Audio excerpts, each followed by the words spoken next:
Thank you very much for having me here. Thank you for this question.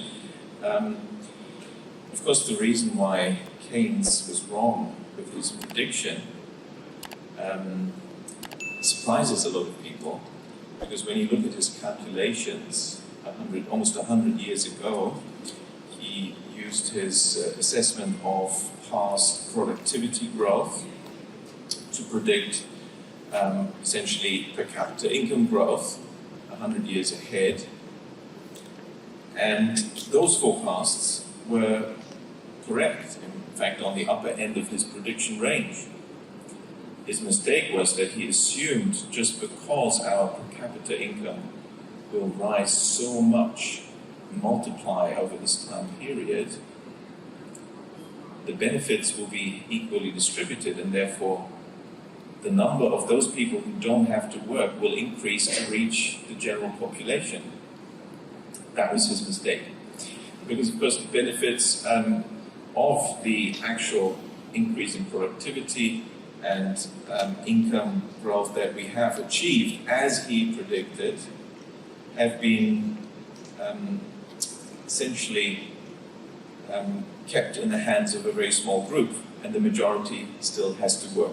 Because per capita income doesn't tell you anything about the distribution, and that is of course the problem of inequality that you've just mentioned.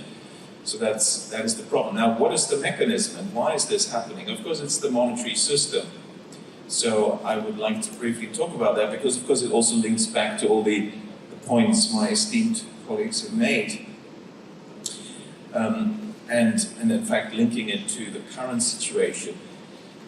We've had bouts of inflation that have disturbed wealth creation and the perhaps slightly fairer distribution of that in the 1970s, and it's again happening now. So we should look at the causes. I mean, why do we have inflation? In the 1970s, they told us, and they're still telling us, oh, it's because of a war in the Middle East, an oil embargo, sanctions, an oil supply shock, and an oil price shock. But if you look at the data, all that started only in October 1973, when really the inflation was caused by something that happened in 72 and early 73, namely the central banks, which massively increased bank credit creation for consumption, and that created this inflation. And funny enough, it's exactly the same today. So that is of course why in 2020, already from April, May, June onwards, I've been warning that we will get significant inflation 12 to 18 months down the road, because the central banks have adopted a surprising policy. I was very surprised, and it's 100% a policy decision, namely to boost bank credit creation for consumption dramatically. And this will only lead to inflation, and there was absolutely no reason for this. It's the big difference between the QE of 2020 and the QE of 2008.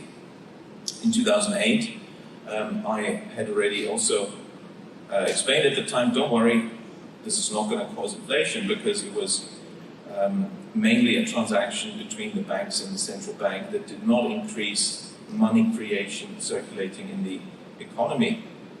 But the central banks, in a very concerted effort, and this tells you how this works, the central banks behind the scenes, they don't tell you, they don't talk to journalists about this, but they coordinate this, adopted the same unusual policy of purchasing assets from the non-bank private sector, which boosts bank credit creation.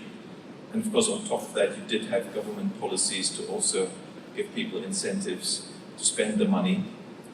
And that is a big difference. This was dramatic, is the biggest in the post-war era. The Fed did it, the Bank of England did it, ECB did it, the Bank of Japan did it, just by sheer coincidence. Now, some of you might think, oh, but wasn't that due to COVID?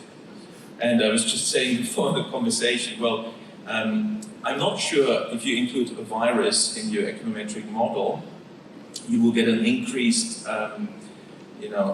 explanatory power. And I've never heard a medical doctor say that because there is now a particular strain of a flu virus, we need to create double-digit inflation. In other words, it has nothing to do with it. It was a policy decision. But again, they're telling us it's the war, it's Russia, when of course these things happened from March, April onwards, 2020. So now looking ahead, because looking at the past is, looking at Keynes's prediction, and he looked ahead into the future, we're also wondering, okay, what does this mean for now? Well, central banks use a smokescreen to keep everyone in the dark about what they're doing. Many academic economists say that's a good thing, they shouldn't reveal what they're doing. Anyway, so that's what they're doing. And the smokescreen is their interest rate policies. Now, most people think that the central bank propaganda on this is true, that if you lower interest rates, you get higher growth, and if you raise interest rates, you get lower growth.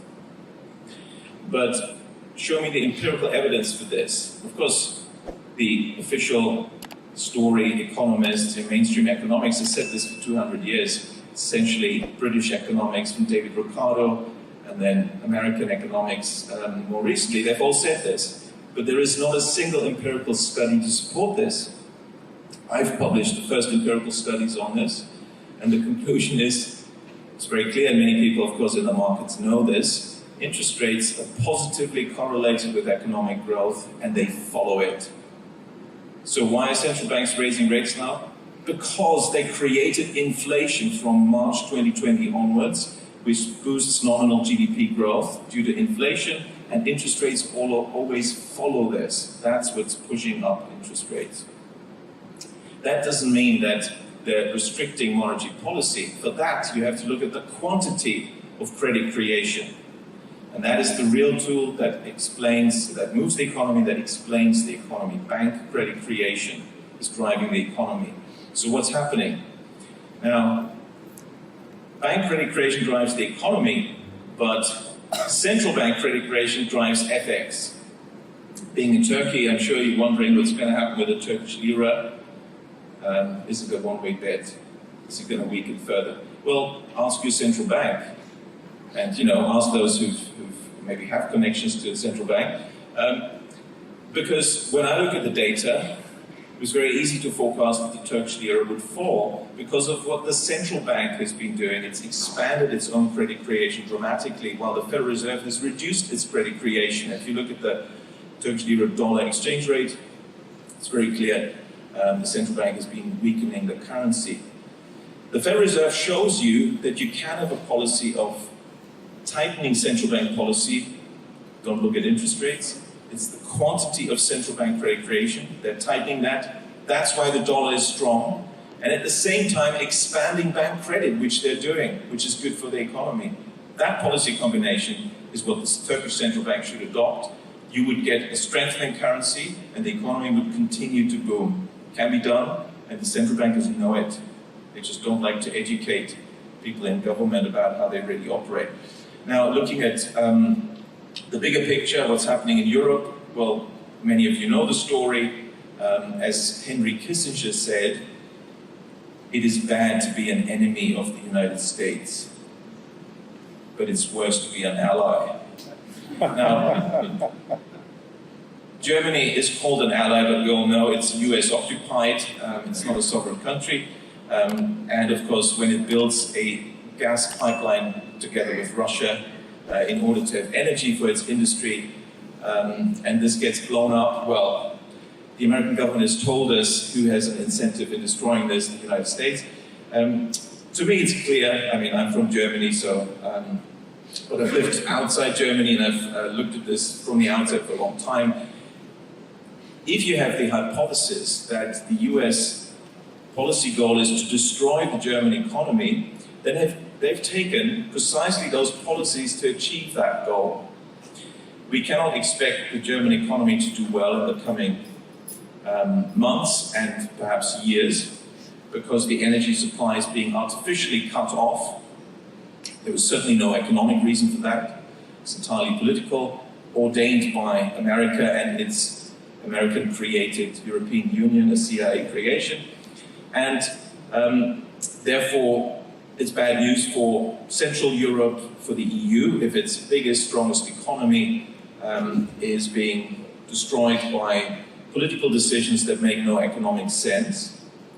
But it's an opportunity for Turkey. I was just talking to my friends here, and I think, for example, one can invite German companies now to relocate to Turkey, where hopefully there will be sensible policies on energy in the future as well, and the energy supply will continue to flow, and therefore you can keep producing and keep doing business. So I would be optimistic for the prospect for Turkey, particularly if Turkey manages to resist the pressure from the EU which is just the pressure from the US to impose further sanctions on Russia. Turkey so far has been able to trade with Russia, continue to trade with Russia. One can buy and sell the ruble in Turkey. I think that's a good thing. I think we're all for open trade, and therefore, if Turkey continues to use those possibilities, it can thrive. Also, as the international trade picture, and we'll probably talk about that later, more changes, and we're getting the creation of these two big blocks, the US empire bloc and then the alternative bloc, which seems to be growing.